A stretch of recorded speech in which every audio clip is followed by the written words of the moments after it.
Seja bem-vindo, investidor. Esse é mais um Melhor da Semana, o nosso boletim semanal sobre tudo o que aconteceu no mercado e a perspectiva do que tem para acontecer, com muita análise e conversa do nosso time aqui. Hoje com a gente, nosso analista-chefe, Glauco Legatti, e do Prá, lá de Brasília direto, nosso enviado de Brasília, trazendo ali os insights direto da capital para você, nosso investidor. E eu já vou dando tratos à bola aqui. E, ô Glauco, tivemos IGPM essa semana, como ele veio? Tudo bem? Bom, obrigado aí, Giovanni, mais uma vez aqui, falando para todos, acho que é um prazer.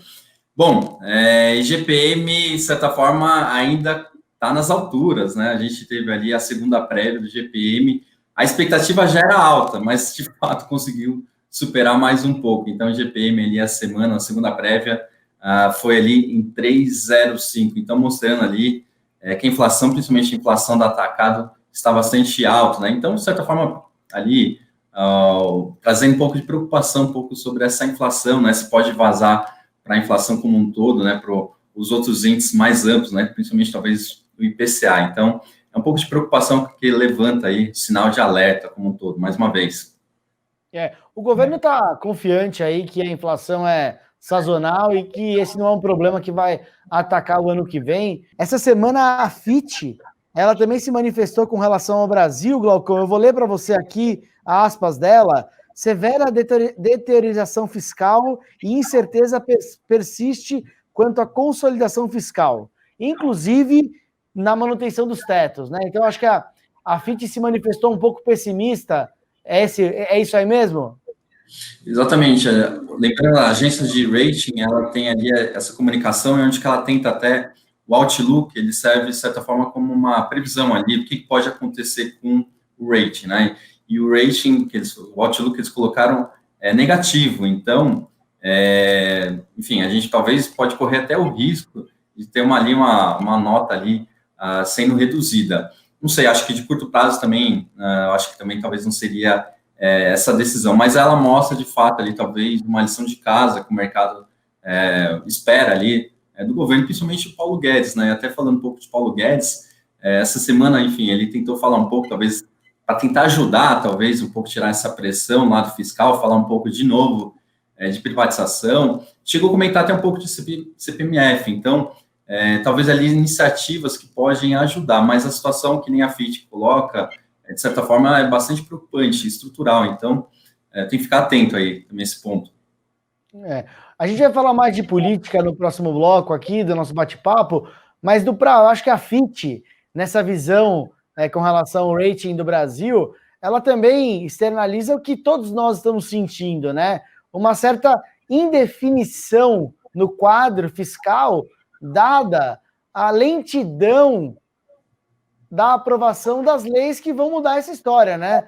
Como a PEC emergencial, não sei como você vê esse ponto. Pois é, eu vejo o seguinte, o governo está priorizando as micro-reformas em lugar das macro-reformas, os projetos de microeconomia, quer dizer, então isso faz com que crie-se uma insegurança muito grande, né? E ainda mais que o presidente da Câmara está querendo sair com esse legado de aprovação das macro-reformas, das mais relevantes, e parece que essa guerra política está travando. Então, nós temos aí uma situação, as coisas estão andando a nível das micro-reformas, projetos até importantes também para o país, mas as mais relevantes estão travadas. Quer dizer, há-se uma expectativa de que, vamos dizer, após o segundo turno, isso ressurja, mas não é claro, essa visão não está muito turva. Está turva, né? Eu acho que nós temos o orçamento para ser votado até março. Antes do orçamento, sem a PEC emergencial, é quase impossível votar o orçamento, porque o orçamento já está estourado, né? A gente já tem ali o gatilho dos tetos, mesmo acionados, eles vão cobrir um pouco do rombo, mas com certeza, sem esses novos gatilhos que a PEC emergencial coloca na lei do teto dos gastos, vai ser muito difícil construir um orçamento. Mas a Bolsa parece que não vem levando muito em consideração isso que a Fitch falou e esse conjunto de incertezas, né? O nosso índice da Bolsa, nesse momento agora, são mais ou menos 4 horas da tarde, ele sobe 1,20 no acumulado da semana.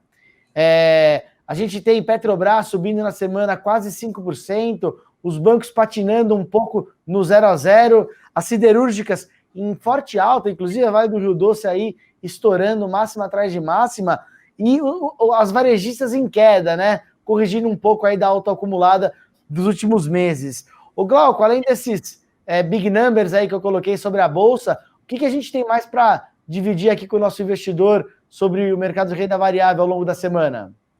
Legal, bom, a gente está encerrando a semana, óbvio que ainda até o pregão está um pouco mais extenso, né? Recentemente a gente teve a alteração, vai até às 8 horas. Vamos ver se talvez esse vídeo não vai envelhecer, pelo menos de curto prazo. Mas sim, a gente está caminhando aí para uma semana positiva, 1,2, né? Aqui um destaque também que eu coloco, né? Apesar do lado fiscal estar bastante negativo, até a Fitch ali fazendo esse comentário, a gente está vendo ali uma presença um pouco mais expressiva, um pouco mais, talvez eu estou sendo modesto aqui, principalmente mais macia, ali, mais impactante, né, em termos ali de presença dos investidores internacionais. Então, a gente segue ali, pelo menos agora para o mês de novembro, ainda não está encerrado, mas para um histórico em termos de captação ali, entrada de recursos de investidores estrangeiros. Eu acho que aqui, o que vale destacar, talvez, o estrangeiro está olhando com bons olhos o Brasil, propriamente? Eu acho que não, tá? Eu acho que é um pouco mais... A gente entra ali com uma alocação, de certa forma, mais passiva, de uma maneira geral, né? A gente veio ali, semana passada, falar um pouco do movimento ali global, em termos ali de asset allocation, né? De rotação para algumas classes de ativos e até para ali divisões geográficas, mais favor para emergentes. Então, acho que a gente segue surfando um pouco nessa onda como um todo. Então, acho que essa entrada ali, principalmente atrelada ali, acho que é a alta aí que a gente está vendo ao longo do mês, para os bancos, acho que tem uma presença bastante massiva dos investidores estrangeiros. Mas eu colocaria que talvez aqui, essa semana, a gente talvez até estava um pouco mais otimista, mas o que tira um pouco ali a pressão ali, esse do acelerador, né? Eu acho que é um pouco a segunda onda, tá? Óbvio que a gente pode falar um pouquinho mais no detalhe depois, mas acho que os investidores começaram, talvez, a colocar um pouco em dúvida se talvez ali as vacinas, que estão bastante avançadas, assim, a gente teve alguns pontos aqui para destacar essa semana, como Pfizer, Moderna, que avançaram em termos de estudos, em termos de eficácia das suas vacinas. Mas acho que a segunda onda já está presente. As vacinas, apesar de estarem próximas, né, em termos de aprovação, eu acho que vem colocando pressão aqui para o mercado como um todo, em termos ali, principalmente você falou de varejo, né, um setor ali que acaba tendo potencialmente ali uma redução, né, isolamento social, a gente viu impactando bastante no começo. Bom, acho que em termos macro, esse foi o movimento aqui da nossa bolsa e das bolsas estrangeiras. Óbvio que também dá para falar bastante coisa, talvez, do lado corporativo individual aqui, não sei se você viu alguma coisa aí, Giovanni, lembra de cabeça alguma coisa que marcou? Olha, eu acho que essa semana a gente teve um grande destaque aí, que foi o IPO da Redditor, concorda? Você teve ali o protocolo lá, pedido para o IPO da Redditor, né? Então, vamos ver se vai ter janela aqui para finalizar essa capitalização, né? Se você tomar como base o topo ali da estimativa de preço, a Redditor pode vir para a Bolsa já valendo algumas centenas de bilhão. Seria um topo ali de valuation de 130 bilhões de reais. E o tamanho da oferta seria aproximadamente de 12 bilhões, né? Então, se finalizar, seria a maior oferta aqui em 2020. Então, acho que é um ponto bastante positivo aqui, se de fato a Redditor conseguir realizar esse IPO. E, a princípio, enfim, caminha, aparentemente, aí a gente viu manifestações, talvez, de grupos interessados, que poderiam, investidores grandes ali, que poderiam ancorar a oferta. Então, acho que, de certa forma, eu acho que tem espaço, sim, ó. O calendário está razoavelmente curto, né? Já está final de novembro, né? Dezembro, usualmente, ali um mês um pouco mais morto, mas acho que esse daí, para o lado corporativo, pode ser um grande driver como um todo. Lembrando, a oferta pode girar em torno de 12 bilhões, a gente tem uma presença bastante expressiva no histórico de investidores estrangeiros, né? Fazem ali um pouquinho mais de 50%, então pode ser até um movimento ali para também justificar um pouco para câmbio, tá? Acho que é um ponto ali também para destacar, se de fato tivesse entrada estrangeiro como um todo. É uma porrada, 120 bilhões, né? O valuation dela, Glauco? Desculpa, não entendi isso. 120 bilhões foi... 130 seria o 100% ali da companhia, se de fato ela vender as ações no topo em termos de estimativa. É um valor bastante expressivo, né? Acho que a Redditor ali, em termos de grandeza, ela já entra aí, de certa forma, para o time aí das principais ações, das blue chips como um todo. É uma porrada, né? Outro fato... Só para efeito comparativo, desculpa, Giovanni, só para efeito comparativo, aproximadamente, seria um pouco menor que Magazine Luiza e VEG, só para vocês tomarem noção aí, também, tamanho da companhia, de uma maneira geral. E qual que você tem de cabeça qual que é o market cap do Banco do Brasil, por exemplo, Logão? Olha, de cabeça não, mas eu diria que é mais ou menos uns 90 bilhões de reais, se eu fosse fazer um palpite. Talvez eu possa até colocar uma cola aí depois, quando a gente editar aqui. Vamos ver se eu passei no teste. Legal. Você vê, né, Glauco?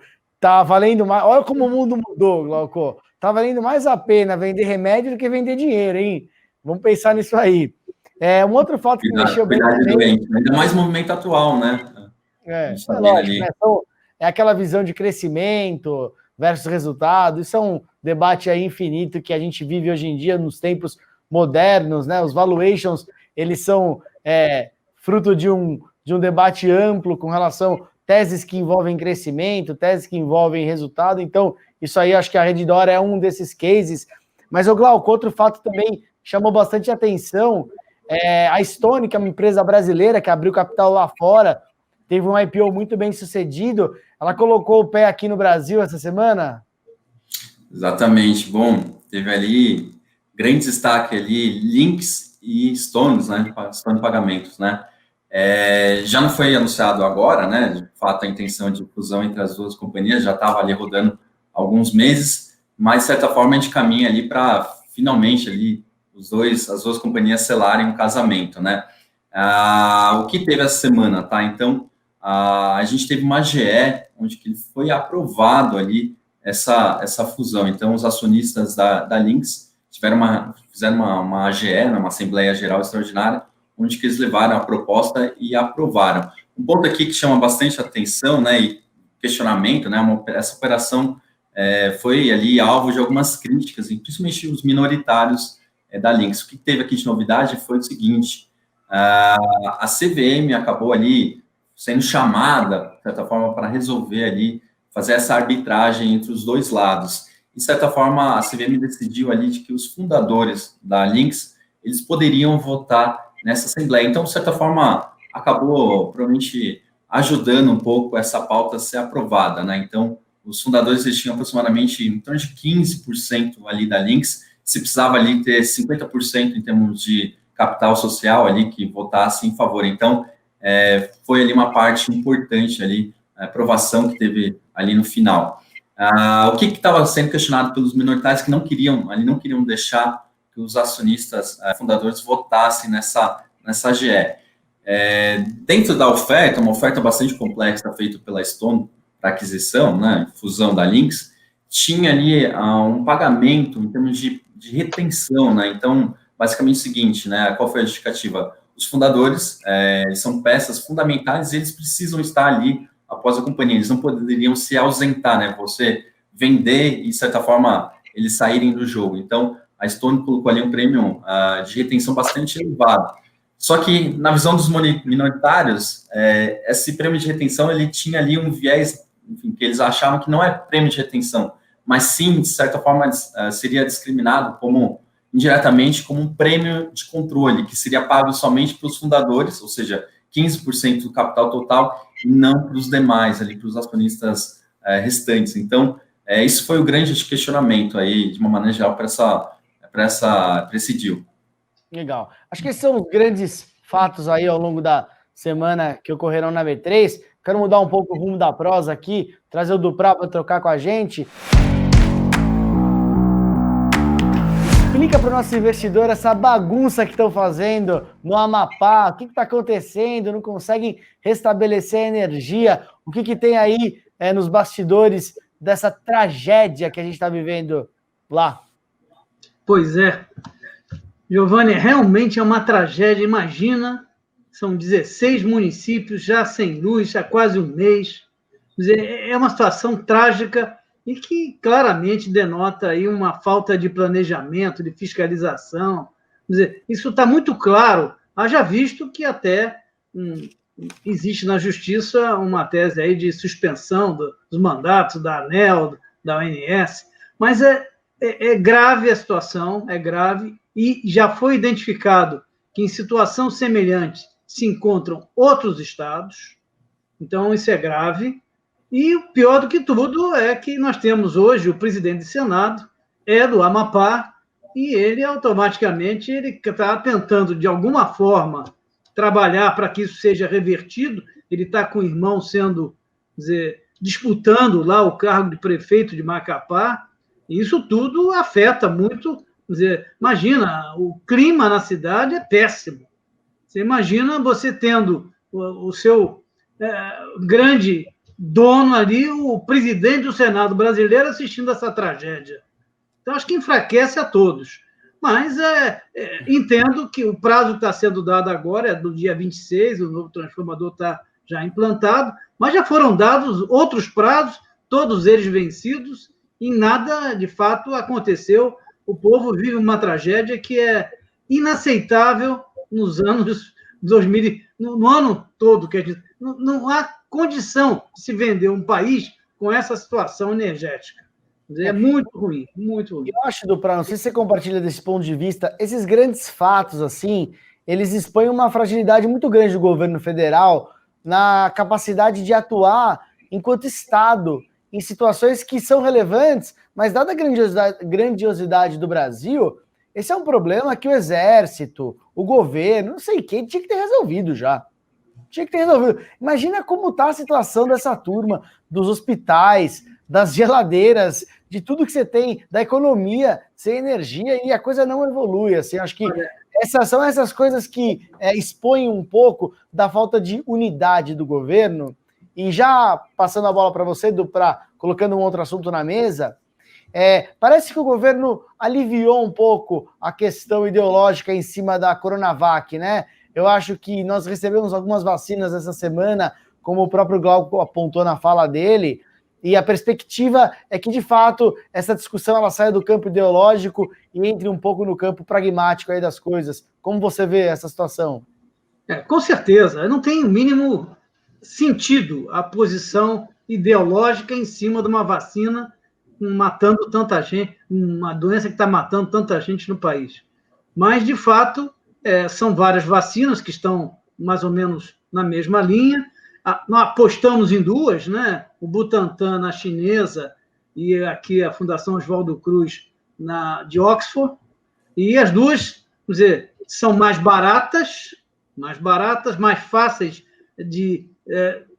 não tem a complexidade logística de aquelas que já estão ficando prontas agora, tipo a da Pfizer, que já foi aprovada, que aí exige uma logística muito complexa, porque ela exige refrigeradores de menos 70 graus, quer dizer, a Moderna também é complexa. Então, veja bem, nós apostamos em 2 cavalos que não foram os primeiros, não estão na pole position, mas a gente acha que nada vai ser feito da noite para o dia. Tem que ser aprovado, a Anvisa já disse que tem um prazo de 60 dias para aprovar, talvez ela consiga fazer antes, mas não... Quer dizer, estamos imaginando que a vacinação efetivamente vai começar no melhor momento aí, no final do primeiro trimestre, lá para março. Essa é a situação mais otimista que temos pela frente, e, infelizmente, estamos atravessando um aumento de casos agora. Esse aumento de casos, de alguma forma, está sendo inflado porque houve uma dificuldade de mapeamento na última semana de casos, então houve aí uma falha de casos, que isso agora tem um histórico, agora estão recuperando os casos que não foram, vamos dizer, registrados há uma semana e estão agora reforçando. Ou seja, é grave, nós estamos próximos à vacina, o negócio ainda não terminou, e depois a gente vai discutir o seguinte: os governantes que deram mais atenção e foram mais rígidos foram recompensados no voto. Então, isso ficou claro nessas últimas eleições, que a gente vai tratar daqui a pouco. Tá? Ô Glauco, a morosidade da vacina, né? O Dimas Covas, do Instituto Butantan, tem batido na tecla que a partir de janeiro já está vacinando. Mas uma preocupação muito grande que o mercado sente é que talvez o governo ele não tenha mais condição de subsidiar a economia como ele subsidiou nos últimos meses, e trazendo mais incerteza aí. Qual a tua visão? Exatamente, a gente estava falando da situação fiscal, né, bastante já, uma situação muito ruim, né, imagina se a gente ainda tiver ali que fazer um auxílio para uma segunda onda, que já Paulo Guedes já até foi questionado, de certa forma, ele até falou que teria que fazer de uma maneira forçada também, replicar os auxílios, né, emergenciais. Então, acho que é uma preocupação, a gente olha ali, o mercado como todo está no limite, né, ao mesmo tempo vê um crescimento muito forte ali no número de casos, né, crescendo basicamente a nível mundial também, né, principalmente aqui liderado pelos Estados Unidos, mas as vacinas chegando ali de uma maneira bem próxima, né, meio que é uma corrida, assim, não sabe exatamente quem vai chegar primeiro, né, então se de fato a gente está falando de segunda onda ou se de fato ali as vacinas, principalmente a questão não só aprovar, né, a gente também tem que levar a escala, né, a nível global, né, então é algo bastante preocupante. Só falando um pouco da Pfizer e Moderna, elas estão ali, de certa forma, muito prestes ali em termos de aprovação, né? Eles estão pleiteando uma aprovação, uma condição especial pela agência ali de regulamentação dos Estados Unidos, FDA, né? Que seria equivalente à Anvisa. Eles estão pedindo um uso emergencial para as vacinas. Então, então vamos ver como que vai ser ali manifestado pela agência nos próximos dias. Pode mudar bastante ali o mercado como um todo. Muito bom. Bom, vamos falar um pouco de política agora. Duprá, qual o resumo aí das eleições municipais até agora? Quem saiu perdedor? Quem saiu vencedor? Qual a tua visão? Bom, eu acho que esse foi o tema principal da semana, do ponto de vista político, né? Perdedores, claramente, o PT e o PSL. Eu acho que, não há dúvida, eles perderam muito. O PT, então, perdeu o protagonismo da esquerda. Se você falar em esquerda agora, não fala mais em PT, fala em PSOL, PCdoB. E vencedores, você teve o DEM, muito fortemente, o DEM se posicionando muito bem, e o Centrão mesmo. Então, veja bem, você tem dois players que estão bem na foto, e você tem dois que estão bem ruins na foto. Acho que isso traz aí uma complexidade interessante, ou seja, na hora que o Centrão está bem, significa que o Centrão vai pedir mais. Normalmente, essa é a tese. Então, certamente, mais cargos terão que vir. Está se pensando, inclusive, na filiação do presidente num desses partidos do Centrão, ou seja, toda essa tese ela passa agora a ser reforçada. Agora, foi uma eleição de pouca renovação, onde era mais os políticos tradicionais saíram-se bem, isso foi diferente da anterior, entendeu? Do ponto de vista da economia, eu acho que os partidos que se deram bem são aqueles que estão alinhados mais ou menos com reformas, com a linha da política econômica mais liberal, ou seja, os oposicionistas tradicionais não se deram bem, então isso, teoricamente, reforçaria a tese de aprovação de reformas e das privatizações, etc. e tal. Nós temos aí também uma questão de... há uma certeza de que vai haver uma mudança no cenário para 2022 a partir desse contexto dessas eleições de prefeitos e vereadores. Ou seja, alinhamentos são necessários. Então, isso vai já começar, desde agora, a surgir alguns nomes. Então, vamos dizer, o que vem a seguir é uma incógnita, mas muita coisa se discutindo, se colocando na boca aí que o presidente, de alguma forma, apostou em quem não dava. Então, vamos dizer, é uma coisa complexa, certamente há vencedores, os vencedores claramente são o DEM e o Centrão, e o Maia está muito bem nessa jogada, ou seja, o Maia ele foi um dos protagonistas, ele é um dos chefes do DEM. Então, há que se ver o que vai acontecer aí nessa discussão da condução da presidência da CMO, de orçamento, porque ele estava disputando uma briga entre Maia e o Centrão. Então, hoje, eu vou colocar isso proximamente como uma aposta da semana que vem. Eu acho que na semana que vem esse assunto tende a estar definido. Mas eu acho que as eleições, de uma forma geral, tendem agora, vão ter o segundo turno em 57 cidades, e eu acho que, de alguma forma, a esquerda deve sair perdendo na maioria dos embates, exceção lá do Nordeste, 2 ou 3. Eu acho que essa é a tese, mais ou menos, que a gente tem, o resumo do que aconteceu. Um grande abstenção, que já era esperado, mas, de uma forma geral, correu tudo tranquilamente. Eu acho que não houve grandes incidentes. Eu acho que o resumo do Duprá foi muito oportuno, né? O PSD e o PP, representado por Kassab e Arthur Lira, são os grandes vitoriosos aí. Trouxe o Arthur Lira na conversa. Acertei, Duprá? Com certeza, com certeza. Legal. Eu diria que o DEM também é um vitorioso, mas por aí. Eu ia colocar, acho que eu coloquei o PSD e o PP juntos por conta do Centrão. Acho que o DEM, ele é um partido de centro-direita, mas não se coloca ali como Centrão, e realmente, assim, o Partido dos Trabalhadores, eles está deteriorando, né, a unidade, a capilaridade, que eles sempre colocaram como um grande ponto positivo deles, e o PSOL ali como alternativa à esquerda, mas muito tímida ainda, né, de fato, muito tímida.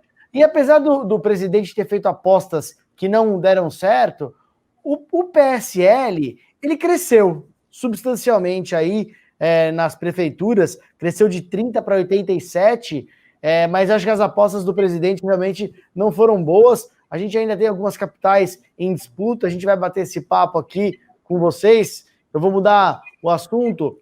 Glauco, você já abordou no começo do nosso bate-papo, mas vamos estressar um pouco essa conversa. A fala do ministro Paulo Guedes trouxe ali um pouco de incerteza e transpareceu, né? Não que isso seja de fato, mas transpareceu pela primeira vez um certo desalinhamento com o presidente do Banco Central, Roberto Campos, com relação à venda de dívida, à venda do estoque de reservas, né? Não de dívidas, de reservas que a gente tem. E como você vê essa fala aí? O que isso trouxe de novidade para o mercado? Exatamente. Bom, Paulo Guedes trouxe essa possibilidade, né? Até já não é novidade, tá?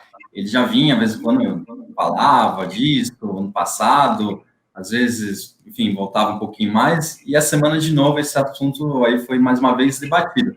Só que nem você falou, né, enfim, apesar de ele ser super poderoso, ali, ministro da Economia, de certa forma, é uma alçada que estaria sob responsabilidade do Bacen, né, a política cambial aí, política ali de gestão das reservas. Então, aparentemente, essa opinião ali posta pelo Paulo Guedes, provavelmente, talvez não seja colocado na prática, pelo menos agora, pelo menos acho que essa foi ali, um pouco ali a comunicação que o mercado talvez está colocando ali no jogo, né, que o BC, acho que propriamente ele não tomaria essa decisão, que nem o Paulo Guedes coloca.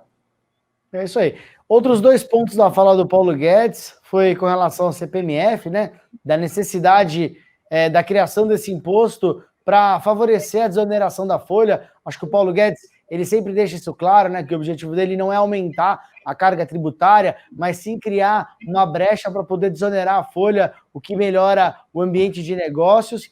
E também disse que o Renda Brasil, Renda Cidadania, seja lá o nome que for que o governo for colocar, só vai existir se couber dentro do teto. Isso aí tá difícil de entender como é que vai ser, viu? Eu não sei não. Ô Duprá, essa semana o líder do governo, Ricardo Barros, ele também fortaleceu a ideia do novo projeto, né? Dizendo da importância que ele vai ter, da relevância, trazendo ali uma visão até, e misturando um pouco as bolas, dizendo que existia a possibilidade de a gente encontrar uma brecha através do fim de algumas isenções que existem. Esse jogo, ele é desse jeito mesmo? Tem como você tirar a isenção e aumentar gasto? Olha, isso aí, uma coisa é despesa, outra coisa... Despesa é teto, o outro é receita. Então, vamos dizer, é muito complicado esse negócio aí. Eu entendo que o próprio, dentro do governo, existe um embate. Então, o Guedes já trouxe essa ideia da desoneração alguns meses atrás, já tomou uma cacetada enorme do presidente. Então, quer dizer, é muito complicado e não se vê ainda claramente que posição o governo vai colocar. Isso está muito incerto. Acho que nós temos aí uma indefinição de orçamento. Como é que você vai botar um orçamento para ser aprovado nessas indefinições todas? Então, tem essa PEC emergencial, que está aí, era emergencial, mas hoje o governo não está dando a devida prioridade para essa discussão. Estamos aguardando, ver se depois do segundo turno se reverte. Mas é grave a situação, ou seja, em função do momento que a gente está vivendo. Então, a gente cria uma insegurança muito grande para nós e para aqueles que dependem dessa renda cidadã, aí, desse Renda Brasil, seja o que for, né? Lembrando, né, que a questão ela não é só de assistencialismo. Hoje você tem por volta de 14 milhões de desempregados e aproximadamente 25, 30 milhões de pessoas que não estão procurando emprego. Se você pegar dessas 25, 30 milhões de pessoas e elas se considerarem desempregadas a partir do momento que a pandemia acabar, e você vai para um nível de desemprego de 24, 25 milhões, isso tem um efeito simbólico ali para o governo, apesar de não ter um efeito de fato, uma vez que essas pessoas estão sem trabalhar, mas tem um efeito dado a magnitude do número. Eu não me lembro de ter 20, 25 milhões de desempregados no Brasil tão recentemente, acho que nem sei se teve, né? Na verdade, acho que se vocês souberem essa saída, mas acho que nunca teve. Então, o Renda Brasil, ele não é só um projeto assistencialista. De fato, é importante que você tenha uma aterrissagem do que foi feito ao longo desse ano, e essa é a preocupação. Essa semana a gente recebeu aqui o secretário Marcelo Sampaio, uma figura especial aí que trabalha na pasta do ministro Tarcísio na infraestrutura, e ele está muito confiante aí com a BR do Mar. Essa confiança reflete nos corredores do Congresso? Gostaria de dizer positivamente, mas a gente sente que há controvérsias dentro do Congresso.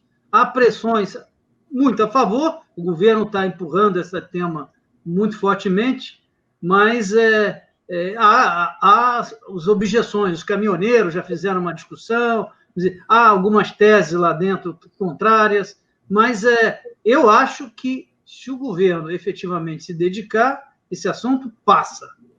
Mas é necessário haver uma posição firme e unida do governo, que não é simples, nem sempre é simples, porque às vezes um fala A, outro fala B, e aí enfraquece a postura. Então, acho que estamos confiantes, sim, na BR do Mar, assim como tivemos agora, esse mês, essa semana, a aprovação de alguns projetos de conectividade para escolas, para áreas rurais, muito relevantes. Um pouco tardios, né? Mas muito relevantes. A BR do Mar, ela vai construir uma rede hidroviária, né? Para que a gente possa utilizar a nossa costa e desalavancar um pouco as nossas rodovias, né? É uma pena que os caminhoneiros eles estejam se opondo a isso. Eu acho que as condições de trabalho no Brasil são péssimas, as estradas são deterioradas, e acho que você criar uma alternativa para esse sistema rodoviário caótico vai favorecer a tudo, né? Inclusive aumentar o comércio, aumentar o PIB, a exponencialidade do nosso Brasil. Acho que às vezes a gente fica um pouco preso em coisas do passado e que atrapalham muito, assim. A BR do Mar, com certeza, é um ganho enorme aí, e a gente está ansioso por isso. Vamos falar um pouco das apostas da nossa semana. Glauco Legatti, analista-chefe da Necton Investimentos. Qual é a sua aposta? Bom, vamos lá. Acho que, talvez falando do lado corporativo, a gente talvez ali tem que ficar mais de olho, acho que na segunda onda, né? A gente estava ali até semana passada, né? Na verdade, essa semana, desculpa, a gente estava olhando temporadas de resultados, que se encerrou. Ali até, de uma maneira geral, no apanhado, os resultados vieram bastante positivos. Aqui, vai destacar. Então, acho que tem um pouco de falta de ausência aí, talvez ali, lado corporativo, então eu fico mais ali com um ambiente mais macro. Acho que segunda onda ali, caminhada de vacinas, acho que esse é o grande tom, tanto o lado corporativo como também o lado macro. Carlos Duprá, diretamente de Brasília. Tua aposta aí para a semana? Olha, eu acho que essa semana é o deadline aí para a questão da presidência da Comissão Mista do Orçamento. Não dá mais para esperar essa indefinição, essa briga entre Centrão e DEM. Eu acho que alguém tem que tomar uma decisão.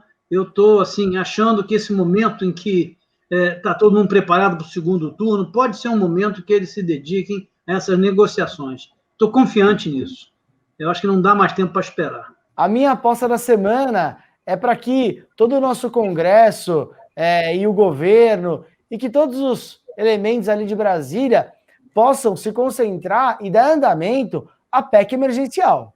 Claro. Sem a PEC emergencial, a gente não vai conseguir acertar um orçamento. O mercado está dando um respiro para o governo e está surfando uma onda de uma expectativa melhor, mas esse aspecto fiscal ele está sendo visto muito seriamente por todos os investidores estrangeiros, que com certeza ajudaram e muito, como colocado pelo Glauco, esses últimos tempos, a melhora da Bolsa. Então, o meu destaque essa semana é um pedido para que todos sentem e resolvam essa questão da PEC emergencial e do orçamento, para que a gente possa olhar para frente e discutir lei do gás, BR do mar, reforma tributária e reforma administrativa. Mas sem arrumar o orçamento, não vai sair nada do lugar.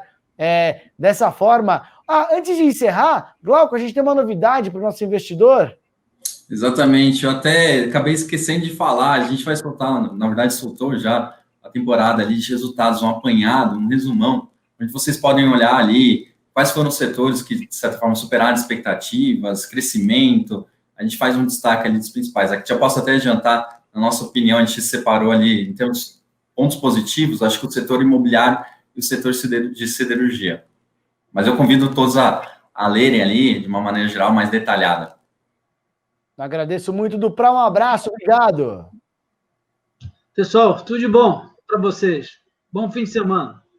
Seguimos nessa, não esqueçam de curtir as nossas redes sociais, engajar os nossos posts, conta para todo mundo, compartilha esse vídeo, dê insights para a gente de onde a gente pode melhorar. Na descrição do vídeo vai ter link para o nosso canal do Telegram, tanto do time de Research como do time de Política. E também vamos colocar aqui o link para você baixar o relatório. Eu agradeço muito. PEC emergencial, meu pessoal. Um abraço.